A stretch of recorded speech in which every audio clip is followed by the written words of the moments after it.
मंत्रालय भारत सरकार।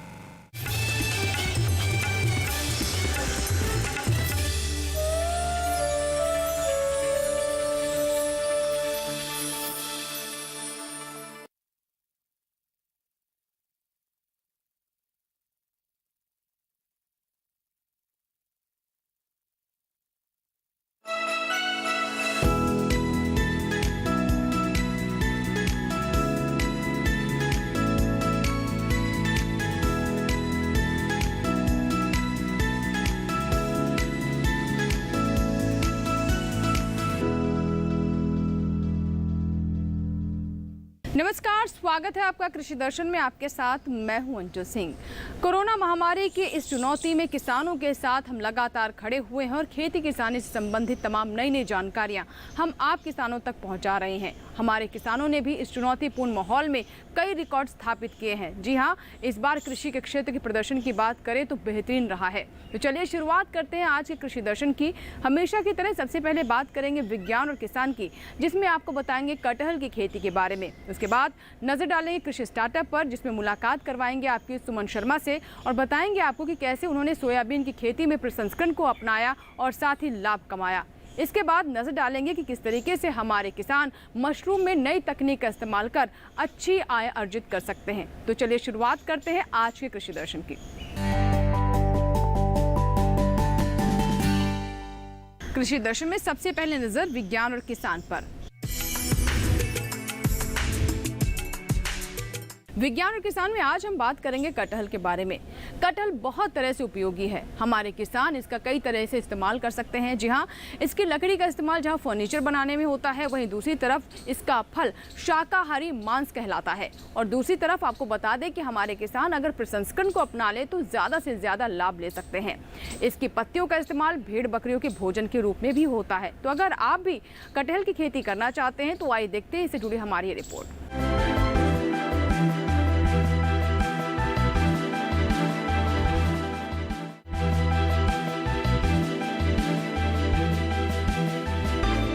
कटहल की उत्पत्ति भारत के दक्षिण पश्चिम में स्थित पश्चिमी घाट वर्षावन इलाकों में मानी जाती है, जबकि कुछ लोगों का मानना है कि ये मूल रूप से मलेशिया का पौधा है।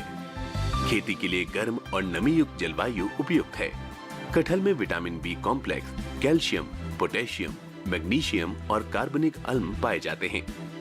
इसकी जड़, लेटेक्स, फल और बीज का दवाई के रूप में स्थानीय लोग उपयोग करते आए हैं। जड़ों के रस का उपयोग त्वचा रोग, बुखार और पेचिस के इलाज में होता है।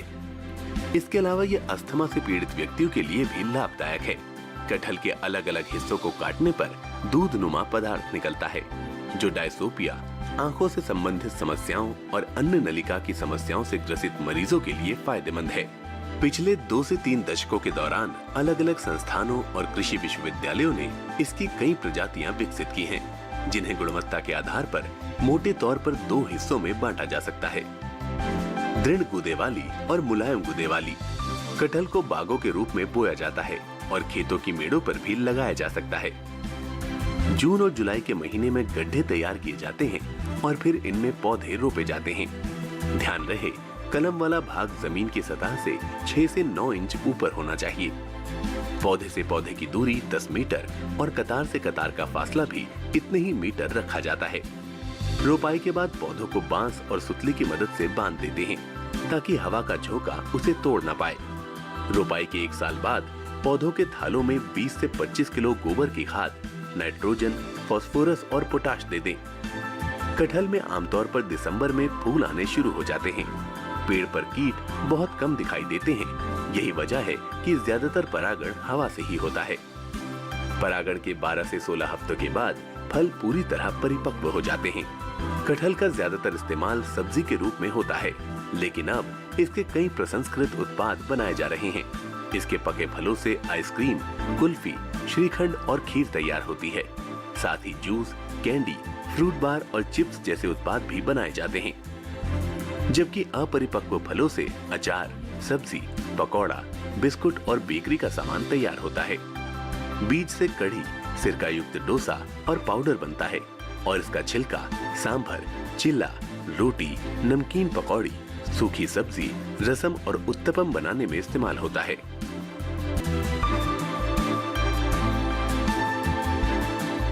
आइए बात करते हैं इस माह के कृषि कैलेंडर के बारे में, जिसमें हम आपको अलग अलग फसलों के बारे में विशेषज्ञों की राय देते हैं ताकि आपको अच्छा उत्पादन प्राप्त हो सके। जुलाई का महीना चल रहा है और ऐसे में अगर आप करेले की खेती करना चाहते हैं तो बहुत ज़रूरी है कि शुरुआत से सभी बातों का ध्यान रखें ताकि आपको अच्छी फसल प्राप्त हो सके और फसल में किसी तरह की समस्या ना आए। तो क्या है विशेषज्ञों की राय अगर आप करेले की फसल ले रहे हैं?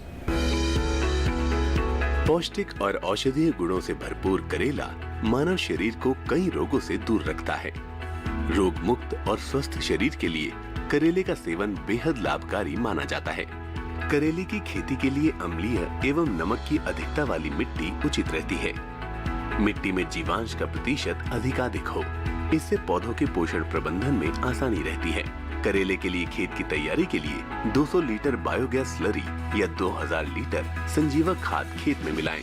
4 से 5 दिन बाद मिट्टी पलट हल से खेत में जुताई का कार्य करें।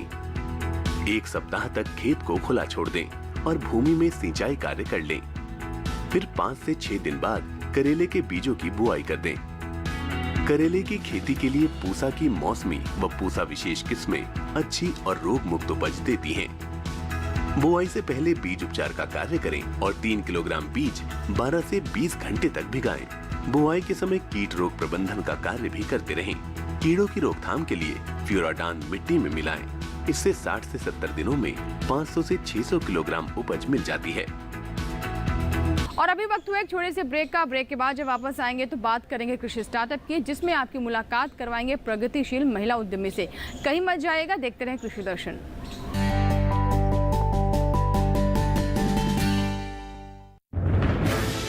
कोरोना वायरस के खतरे से बचते हुए फसल की कटाई, बिक्री, खरीद, नई फसल की जुताई और बुआई सुरक्षित हो सकती है अगर हम लगातार हाथों को साबुन और साफ पानी से नियमित अंतराल पर धोते रहें। नाक, मुंह को मास्क, गमछे या कपड़े से ढक कर रखें। आंख, कान, नाक, मुंह न छुएं। आपस में 2 गज की दूरी बनाए रखें। मास्क और 2 गज की दूरी के मंत्र को अभी हमें छोड़ना नहीं है। फसलों की बुवाई एवं कटाई करते समय आपस में कम से कम 2 गज की दूरी बनाए रखें। फसल की कटाई करने के बाद छोटे छोटे ढेरों में इकट्ठा करें। कृषि के औजारों की समय समय पर सफाई करें। एक दूसरे के साथ औजारों की अदला बदली न करें। श्रमिकों के शौचालयों और हाथ धोने की जगह की ठीक से सफाई जरूरी है। बुआई, कटाई एवं मड़ाई के दौरान इस बात का ध्यान रखें कि इन स्थानों के आसपास कोई थूके नहीं। कंबाइन, हार्वेस्टर, थ्रेशर, जुताई और बुआई की मशीनों को इस्तेमाल से पहले साफ करें। मशीनों के इस्तेमाल से पहले और इस्तेमाल के बाद हाथ साबुन से साफ करें। वाहनों, बोरियों, थैलियों और पैकिंग के दूसरे सामान की साफ सफाई पर भी खास ध्यान दें। खरीद केंद्र पर आने से पहले किसानों एवं श्रमिकों की जांच। खरीद केंद्रों पर भीड़ न लगाएं एवं किसानों को बारी बारी से बुलाएं। गोदामों पर खरीदी हुई फसल को लेने में शीघ्रता करें ताकि किसानों एवं श्रमिकों को रुकना ना पड़े। कोरोना के खतरे से बचाव और अधिक जानकारी के लिए आरोग्य सेतु ऐप डाउनलोड करें। देश में खाद्य सुरक्षा के ये सिपाही भोजन की निरंतर उपलब्धता को सुनिश्चित करते हैं। किसान स्वस्थ रहें तभी हम कोरोना वायरस से जीत पाएंगे, आगे बढ़ पाएंगे। किसान सबल, देश प्रबल।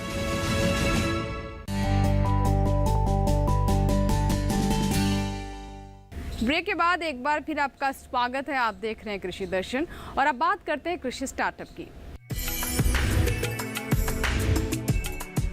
कृषि स्टार्टअप में आज हम आपकी मुलाकात करवाने वाले हैं प्रगतिशील महिला उद्यमी सुमन शर्मा से, जिन्होंने सोयाबीन का प्रसंस्करण कर कई तरह के प्रोडक्ट्स बाजार में उतारे और अच्छा लाभ कमाया। हमारे अन्य किसान भी इस राह पर चलकर सोयाबीन का प्रसंस्करण कर सकते हैं और लाभ कमा सकते हैं। आइए दिखाते हैं सुमन शर्मा की कामयाबी की कहानी कृषि स्टार्टअप में।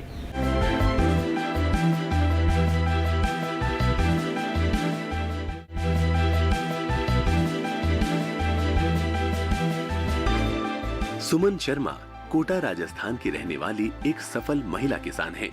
वो एक मध्यम कृषक परिवार से ताल्लुक रखती हैं। उनके संयुक्त परिवार में पति के अलावा 8 सदस्य हैं। सुमन शर्मा ने अपनी पढ़ाई स्नातक तक पूरी की है। आत्मनिर्भर बनने के उद्देश्य से सुमन हमेशा से ही आय अर्जित करने का तरीका खोजती रहती थी, ताकि वो अपने और अपने परिवार का सपना साकार कर सकें। वर्ष 2014 में इन्होंने सोया प्रसंस्करण की एक छोटी इकाई की स्थापना की और इसे अपने रोजगार का साधन बनाया। वर्ष 2014 में कृषि विज्ञान केंद्र कोटा द्वारा खाद्य प्रसंस्करण और क्षेत्रीय फसलों के मूल्यवर्धन पर एक प्रशिक्षण आयोजित किया गया था।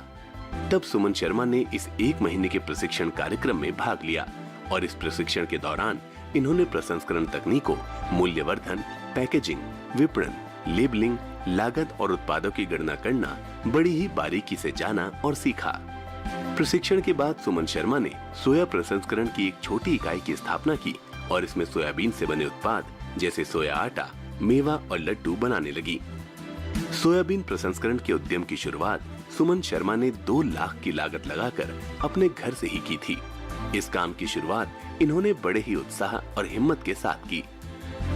खाद्य प्रसंस्करण के उद्यम के विकास के लिए सुमन शर्मा ने सिद्धि विनायक के नाम से 100 महिला उद्यमियों का एक NGO गठित किया। साथ ही एक पंजीकृत उद्यमी बनने के लिए इन्होंने FSSAI नंबर और शॉप एक्ट नंबर लिया।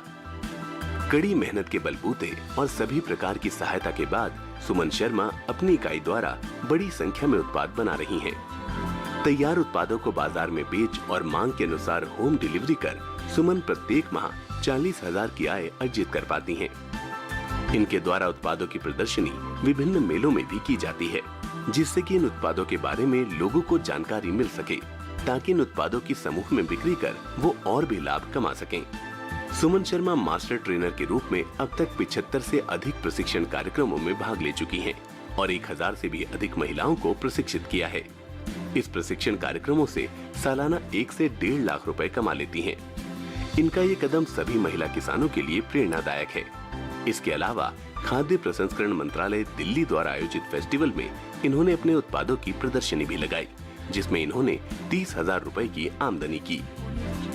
सुमन शर्मा को महिला उद्यमी के रूप में अपनी उपलब्धियों के लिए राज्य सरकार द्वारा सम्मानित किया जा चुका है। इनकी सफलता की कहानी सुन और इनकी तरक्की से प्रेरणा लेकर किसान भाई भी अपने लक्ष्य को हासिल करने में सफल हो सकें। तो अभी आपने देखी सुमन शर्मा की कामयाबी की कहानी। उनसे आप भी प्रेरणा ले सकते हैं और इस राह पर आगे बढ़ सकते हैं। चलिए बात करते हैं मशरूम की खेती के बारे में। जी हाँ, अगर मशरूम की खेती की बात करें तो बड़े पैमाने पर हमारे किसान इससे धीरे धीरे जुड़ रहे हैं और आर्थिक लाभ भी ले रहे हैं। लेकिन अगर आप आधुनिक तकनीक का इस्तेमाल कर सकते हैं तो और अधिक लाभ प्राप्त कर सकते हैं, और ऐसा ही कुछ कर दिखाया है पवन कुमार ने। जी हाँ, जो कि दिल्ली के हसनपुर गाँव से संबंध रखते हैं और किस तरीके से आधुनिक तरीके से उन्होंने मशरूम की खेती की, आइए देखते हैं।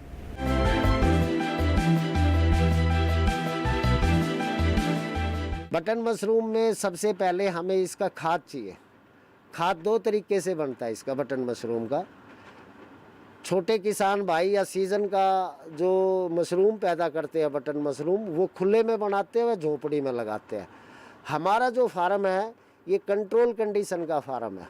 हमारे पास पूरी साल पैदा होती है मशरूम, क्योंकि इसको जो टेम्परेचर, मॉइस्चर जितना चाहिए वो हम इसको अवेलेबल करते हैं अपनी इन मशीनों से। ये हमारे AC से हम इसको कंट्रोल करते हैं। इस खाद को हम सबसे पहले डाल के इसमें स्पोनिंग करते हैं। इसमें मशरूम का बीज मिलाते हैं। बीज की मात्रा 80 से 1% डलती है। अगर हमारा 100 किलो खाद है तो उसके 100 किलो खाद में आप 1% तक डाल सकते हैं, यानी 1 किलो तक। 80 ग्राम से 800 ग्राम से लेके और 1 किलो तक आप डाल सकते हैं 100 किलो मशरूम खाद में। खाद में बीज मिलाने के बाद इसके 2 तरीके से पैदा करते हैं। कुछ लोग बैग में करते हैं, कुछ बेड पे करते हैं। मैं बेड पे करता हूँ। खाद में बीज की अच्छी तरह मिक्सिंग करके उसको प्लेन करके फिर हम इस पे अखबार से उसको ढक देते हैं, ताकि इसका मॉइस्चर कम ना हो। और टेम्परेचर उस टाइम हम 25 डिग्री रखते हैं अपने AC का। अखबार को भिगो के रखते हैं। गर्मी है तो दिन में 2 बार भी भिगोते हैं। और एक बार भी, अन्यथा अगर हमारा अखबार सूखना नहीं चाहिए, उसमें नमी की मात्रा पूरी होनी चाहिए। उसके 12 से 15 दिन के बाद हमारे कंपोस्ट के अंदर माइसीलियम फैल जाएगा। माइसीलियम सफ़ेद एक मलाई की तरह होता है, तो हम उसको पहचान लेते हैं कि भाई हमारा माइसीलियम, हमारे कंपोस्ट में माइसीलियम कंप्लीट हो चुका है। फिर हम इसमें केसिंग मिट्टी तैयार हम पहले शुरू कर देते हैं बनाना, उसको डालते केसिंग मिट्टी को। केसिंग मिट्टी कैसे बनती है? उसमें हम नारियल का बुरादा, कोकोपिट बोलते हैं जिसको, गोबर का खाद, बहुत से किसान भाई जिनके पास अवेलेबल हो राखी, घर वाली राखी नहीं, ये राखी राइस मिल प्लांट से, राइस मिल की वेस्टेज होती है जली हुई, वो राखी, या फिर हमारे पूरे इंडिया में केसिंग बनाने के अलग अलग तरीके हैं जहाँ जो आसानी से मिल जाए। कुछ लोग बाग की मिट्टी भी यूज़ करते हैं, मैं यूज़ करता हूँ कोकोपिट प्लस गोबर का खाद। छोटे किसान खाद अपना खुद बना सकता है, उसके लिए उसको गेहूं का भूसा चाहिए, दूसरा मुर्गी की खाद चाहिए, तीसरा चोकर, कुछ परसेंट केक, खड़ जिसको हम हिंदी में कहेंगे खड़, क्योंकि खड़ में नाइट्रोजन की मात्रा ज़्यादा होती है। ये सब चीज़ मिक्स करके वो खुले में भी कर सकता है, खुले में ये अपना खाद बना सकता है। उसके बाद उसको पॉस्चराइज करने के लिए कुछ दवाइयों का उपयोग करना पड़ेगा।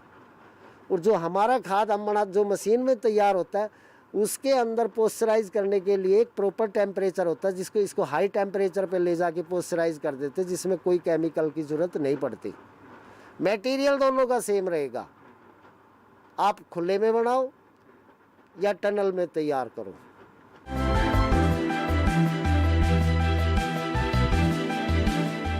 तो वाकई में मशरूम की खेती में अच्छा खासा आप लाभ ले सकते हैं। बस ज़रूरत यह है कि नई तकनीक का आप इस्तेमाल करें, और इसकी सीख आप पवन कुमार से ले सकते हैं। इसी के साथ ही यहाँ वक्त हुआ एक छोटे से ब्रेक का। ब्रेक के बाद भी कृषि दर्शन जारी रहेगा। ब्रेक के बाद जब वापस आएंगे तो बात करेंगे फार्मिंग इंडिया की। कहीं मत जाइएगा, बने रहे हमारे साथ। छोटा सा ब्रेक।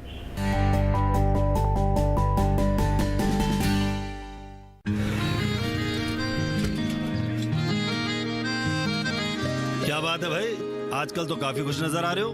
क्यों ना हूँ, अब मैं ऑर्गेनिक खेती जो कर रहा हूँ ये पूरा प्राकृतिक है, ऑर्गेनिक है। इसमें हमारे खेत, हमारी फसल और हमारी जेब सब फायदे में होते हैं, और इसमें लागत भी कम है। जी हाँ, आप भी ऑर्गेनिक खाद का प्रयोग करें, अपनी फसल और मिट्टी को तंदुरुस्त बनाएं और आपकी आमदनी में इजाफा करें। अधिक जानकारी के लिए किसान call centre toll free number 1800-180-1551 पर कॉल करें और लॉग ऑन करें kisan.gov.in और farmer.gov.in। कृषि और किसान कल्याण मंत्रालय द्वारा किसान हित में जारी।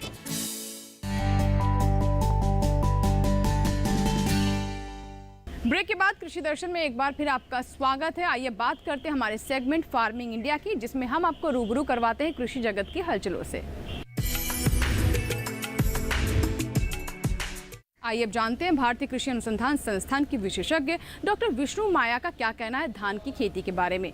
जी हाँ, अगर आप चाहते हैं कि आपको स्वस्थ फसल मिले, इसके लिए बहुत ज़रूरी हो जाता है कि शुरुआत से अपनी फसलों पर आप ध्यान दें। और ये समय धान का समय है। बहुत सारे किसानों ने धान की रोपाई कर ली है। ऐसे में आइए जानते हैं कि कैसे कीट और बीमारियों का प्रबंधन कर सकते हैं। आइए जानते हैं विष्णु माया से।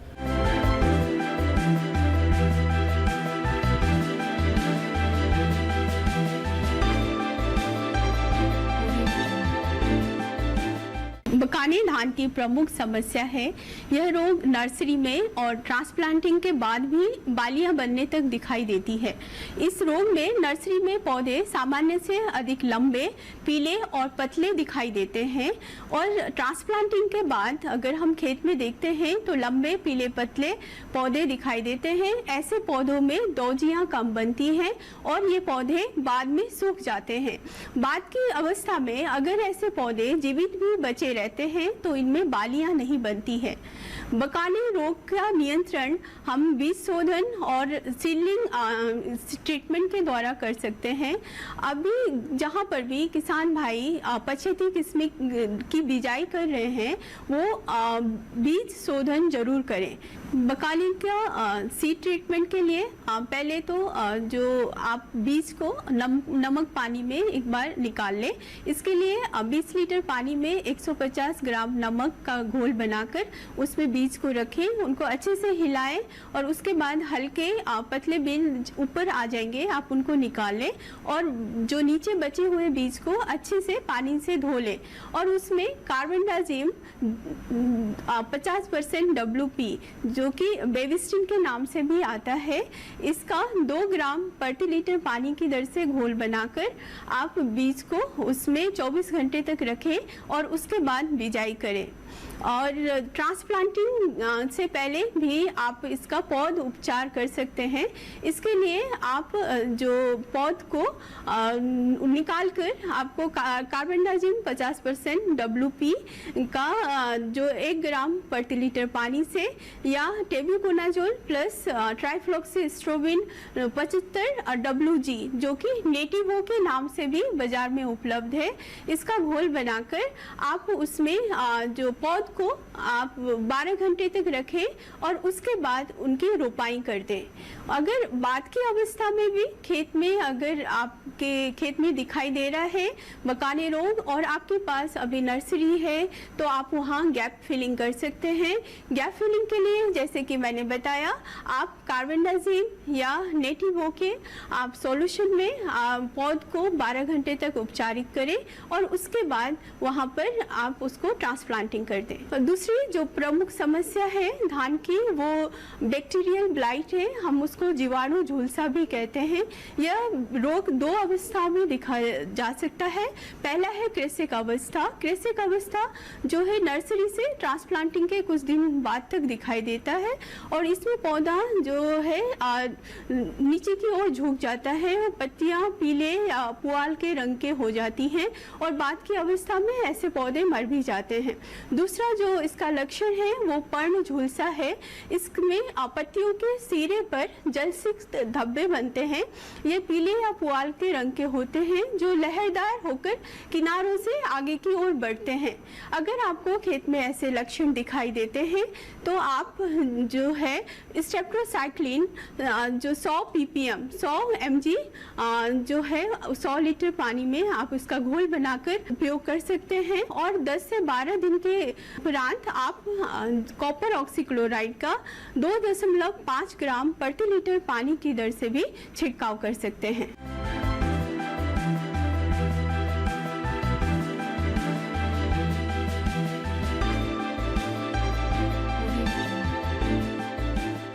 और आइए अब आपको बताते हैं कृषि अवसंरचना कोष के बारे में। इसके अंतर्गत आने वाली योजनाओं में कुछ संशोधन किए गए हैं और ये फैसला केंद्रीय मंत्रिमंडल की बैठक में किया गया। क्या विशेष रहा, आइए जानते हैं।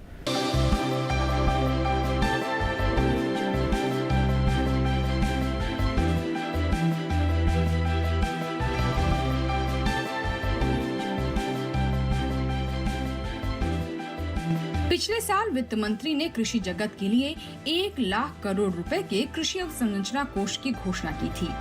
बाद में इसे APMC यानी मंडियों से भी जोड़ने का वादा किया गया। गुरुवार को हुए मंत्रिपरिषद की बैठक में इस वादे पर मोहर लगा दी गई।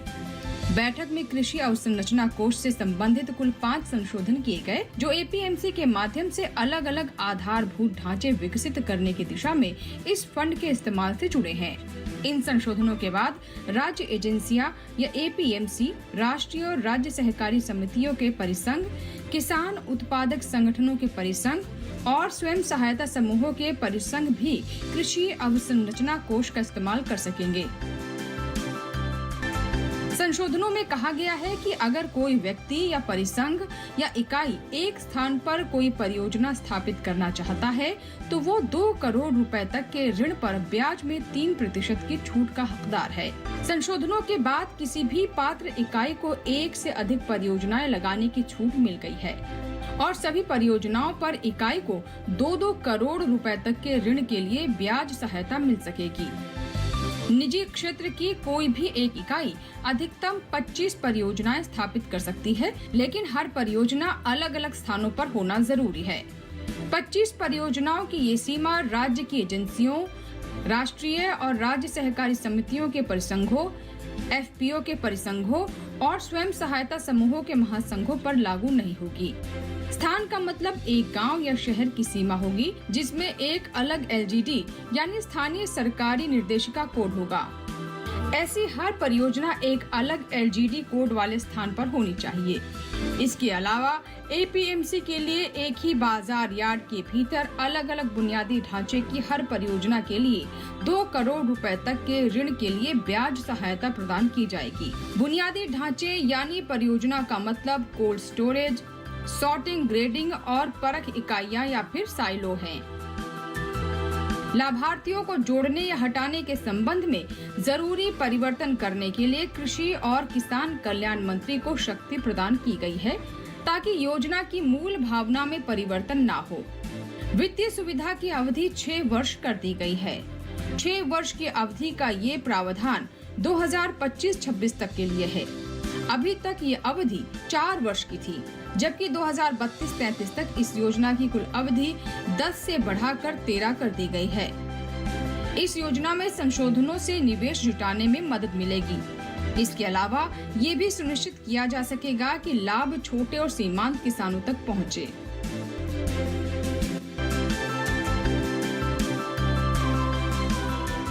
और आइए आपको बताते हैं आज की मोबाइल ऐप के बारे में। जी हां, आज हम आपको जानकारी देने वाले हैं मेघदूत ऐप के बारे में, जिससे किसान न सिर्फ आधुनिक तकनीक के बारे में जानकारी ले पाएंगे बल्कि मौसम की सटीक जानकारी भी इस ऐप के माध्यम से हमारे किसानों तक पहुंच सकती है। तो आइए जानते हैं मेघदूत ऐप के बारे में विस्तार से।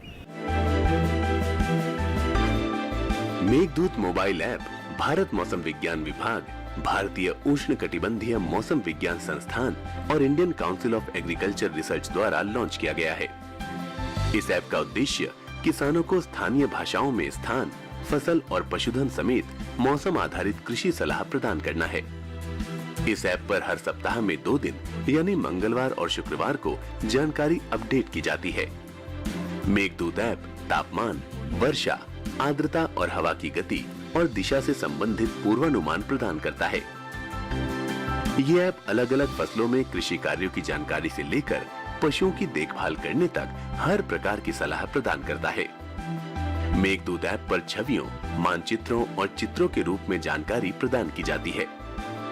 ये ऐप किसानों को व्हाट्सएप और फेसबुक के जरिए कृषि संबंधी सलाह साझा करने में मदद करता है। मेघदूत ऐप शुरुआत में देश के 150 जिलों में सेवारत था, लेकिन अब देश के बाकी हिस्सों में मौसम की जानकारी हेतु विस्तारित है। तो ये था हमारा आज का कृषि दर्शन। आप हमसे YouTube के माध्यम से भी जुड़ सकते हैं। बस करना इसके लिए आपको ये है कि इस QR कोड को आप स्कैन करें और YouTube पर हमारे इस कार्यक्रम को किसी वक्त भी देख सकते हैं। इसके अलावा अगर आप चाहें तो अपने सुझाव, अपने सवाल हम तक पहुंचा सकते हैं। इसके लिए नोट कर लें हमारा ईमेल ID। हमारा ईमेल ID है krishidarshan@gmail.com। अभी लेंगे आपसे इजाजत, लेकिन कृषि दर्शन के नए अंक में फिर होगी आपसे मुलाकात। तब तक आप बने रहे दूरदर्शन किसान के साथ। नमस्कार।